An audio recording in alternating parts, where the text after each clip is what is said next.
Hello, good morning, friends. Myself Jatin Dave from Asapura School and welcome all of you. Dear students, this is our fourth continue video from the chapter 11 Circle. इस video में हम circle के दूसरे part को explaining करने जा रहे हैं जो कि 10.2 एक्सरसाइज से रिलेटेड है। सबसे पहला हमारा टॉपिक है number of the tangent from the point on a circle. To get an idea of the number of the tangent from the point on a circle, let's perform the following activity. सबसे पहले की activity को हम follow करेंगे। Draw circle on a paper. सबसे पहले एक paper पर सर्कल ड्रॉ कीजिए। Take the point P inside it, और पी पॉइंट को इसके अंदर की तरफ ड्रॉ कीजिए। Can you draw a tangent to a circle through this point? क्या इस पॉइंट की मदद से आप टेंजेंट ड्रॉ कर सकते हो? You will find that all the lines through this point intersect the circle in a 2 points. इस पॉइंट से पास थ्रू होने वाली सारी लाइनें सर्कल को दो पॉइंट में इंटरसेक्टिंग करेगी। So it is not a possible to draw any tangent to a circle through the point inside it. तो अगर जो point P inside the circle है तो इसकी हेल्प से हम कोई टेंजेंट फॉर्म नहीं कर सकेंगे। नेक्स्ट फिगर को देखिए। Next take the point P on the circle at the draw tangent through this point. यहाँ पर हमने पी पॉइंट लिया है which is lies on the circle. You have already observed that there is only one tangent to the circle at such a point. और हम जानते हैं कि P पॉइंट से सिर्फ एक ही लाइन पास थ्रू कर सकते हैं जो कि सर्कल को इंटरसेक्टिंग करेगी P पॉइंट पर। Finally take point P outside the circle. अब इसके बाद P को हमें आउटसाइड द सर्कल ड्रॉ करना है and try to draw the tangent to the circle from this point.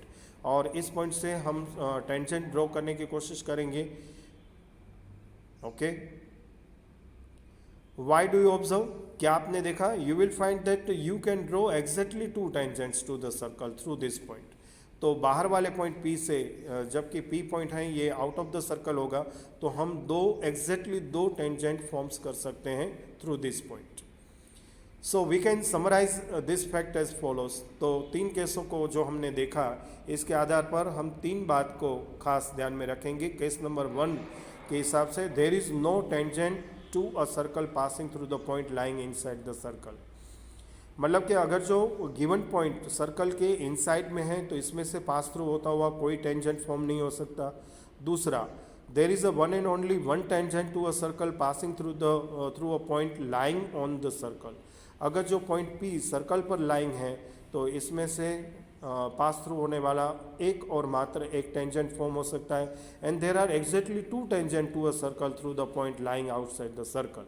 और अगर पॉइंट पी सर्कल की बाहर है, एक्सटीरियर है, तो इसमें से पास थ्रू होने वाले 2 टेंजेंट्स फॉर्म हो सकते हैं। फिगर 10.6 का जो थर्ड पार्ट था, here T1 and T2 are the points of the contact of the tangent PT1 and PT2 respectively.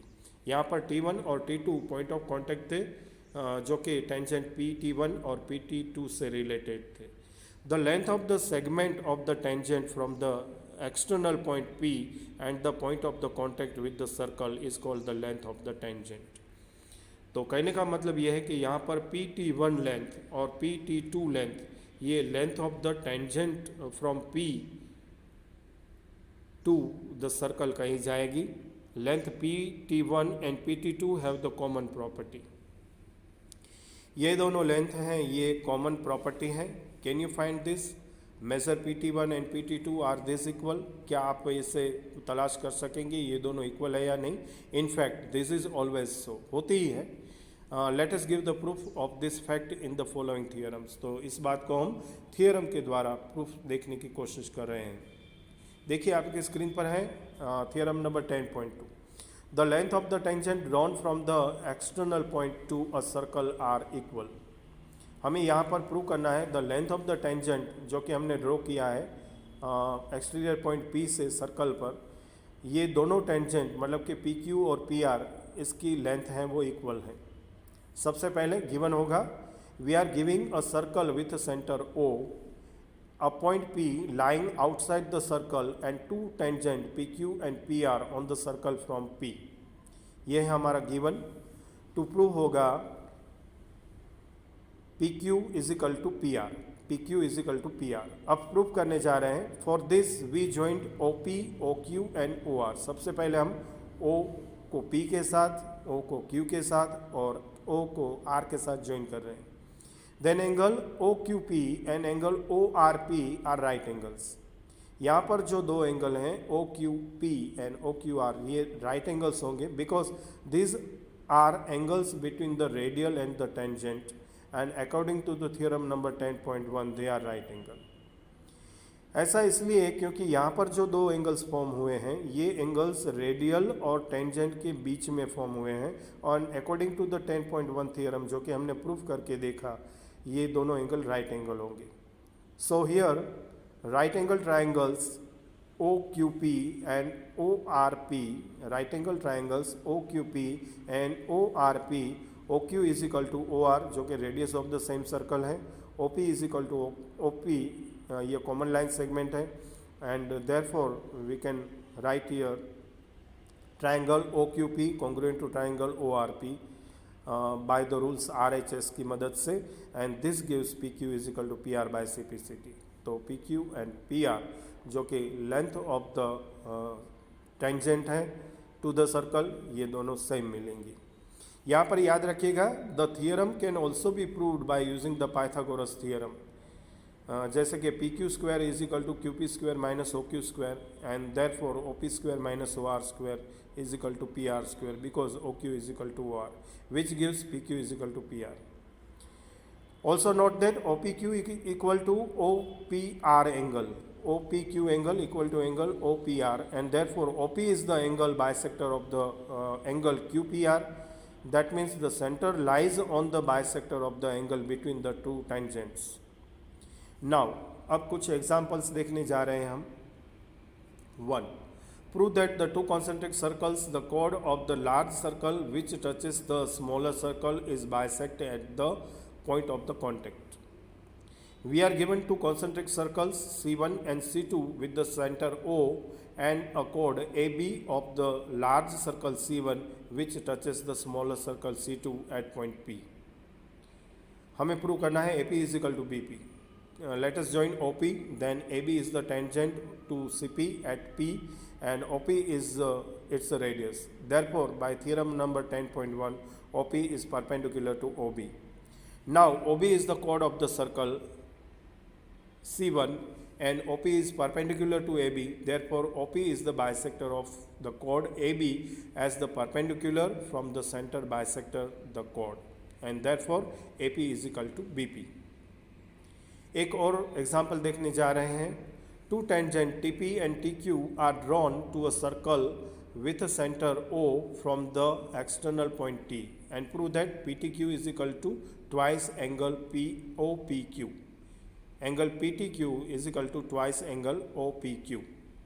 We are given a circle with a center O and external point T and two tangent TP and TQ to the circle where P and Q are the point of the contact. We need to prove that angle PTQ equal to twice angle OPQ. Let PTQ is equal to theta. Now by the theorem 10.2, TP is equal to TQ. So TPQ is an isosceles triangle and therefore angle TPQ is equal to angle TQP equal to 1/2 into bracket 180 minus theta is equal to 90 minus 1/2 theta. And also theorem 10.1 says angle OPT is equal to 90 degree. So angle OPQ equal to angle OPT minus angle TPQ equal to 90 minus bracket 90 minus 1/2 theta. And therefore 1/2 theta minus 1/2 PTQ.